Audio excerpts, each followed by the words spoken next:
सुप्रभात विद्यार्थियों। आज क्लास 12th के पौन द्वितीया के सेकेंड पार्ट में हम उपस्थित हैं। ऑनलाइन क्लासेस जिसमें हम पौन द्वितीया के दूसरी पद की हम व्याख्या करेंगे।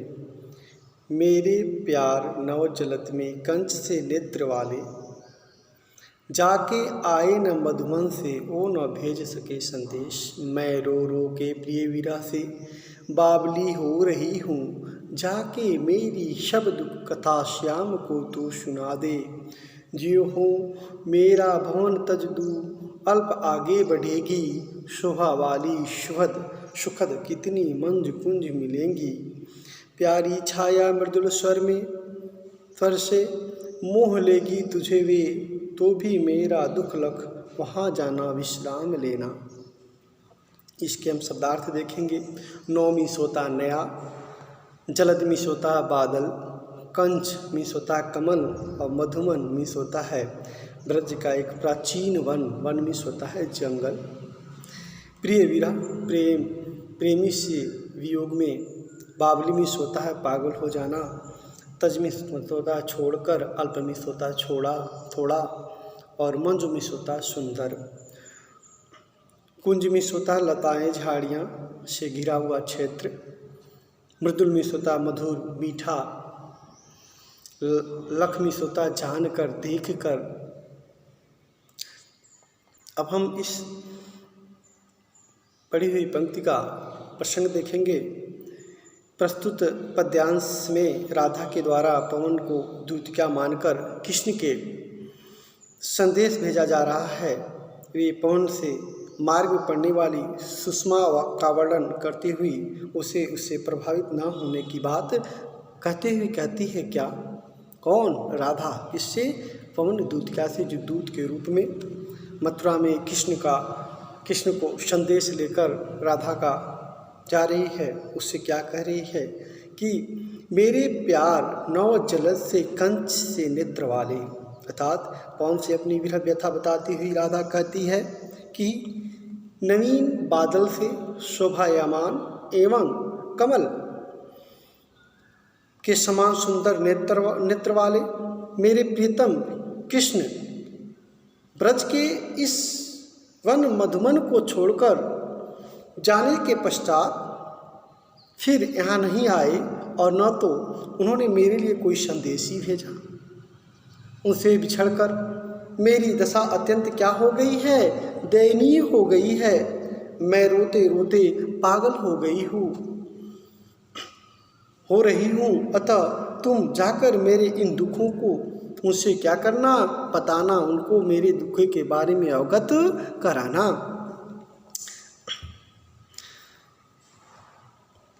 राधा पवन से रास्ते में आने वाले विभिन्न प्राकृतिक सौंदर्य से सचेत रहने की बात भी कहती है। आगे कहती है कि मेरे घर से कुछ ही दूर चले जाने के बाद कहती है कि राधा कि जब तुम मेरे घर से कुछ दूर जाने के बाद तुझे अत्यंत मनोहकारी सुंदर प्रदान करने वाली कुंज मिलेंगी, सुंदर मोहित करने वाली कुंज में क्या होता है?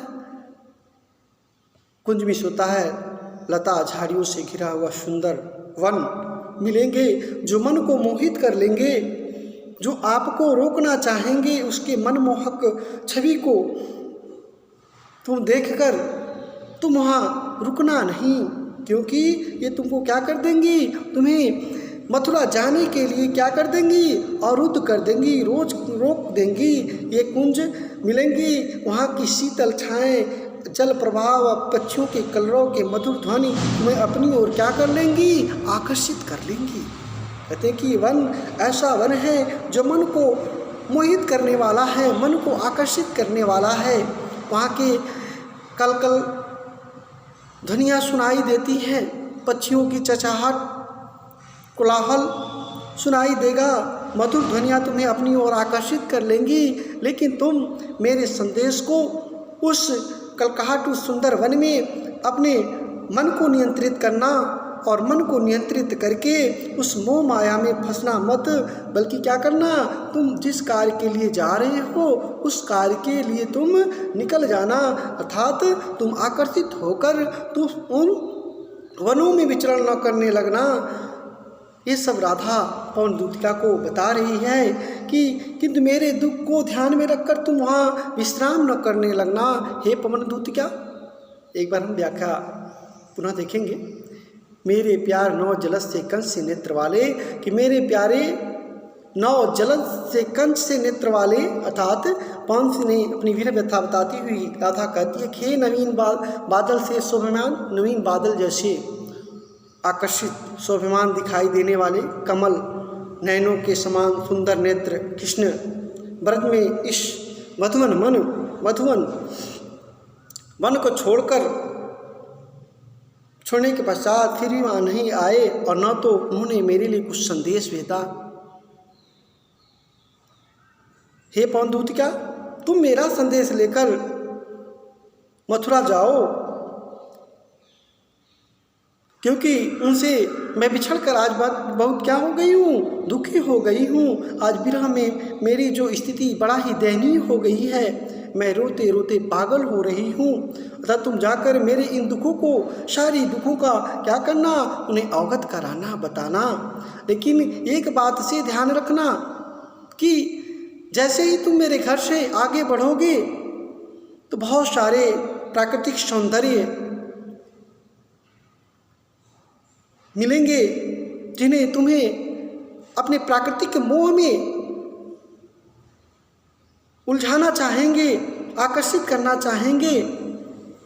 इस प्राकृतिक सौंदर्य के सुंदरता में तुम कहीं फंस न जाना। अर्थात तुम हमारे दुखों को ध्यान में रखते हुए शीतल छाएं, जल प्रवाह के पक्षियों के कलरव के मधुर ध्वनि में आकर्षित होकर तुम मेरे संदेश को भूल न जाना। अर्थात तुम मेरे दुखों को ध्यान में रखते हुए तुम विश्राम मत करना उस मधुवन में। अब तुम्हें क्या करना है, तुम्हें हमारा संदेश उस कृष्ण के पास पहुंचाना है। राधा प्रिय विरह से उत्पन्न व्याकुलता के विषय में पवन को बताते हुए उसे उसके संदेश से शीघ्र अतिशीघ्र प्रिय तक पहुंचाने के लिए कह रही है।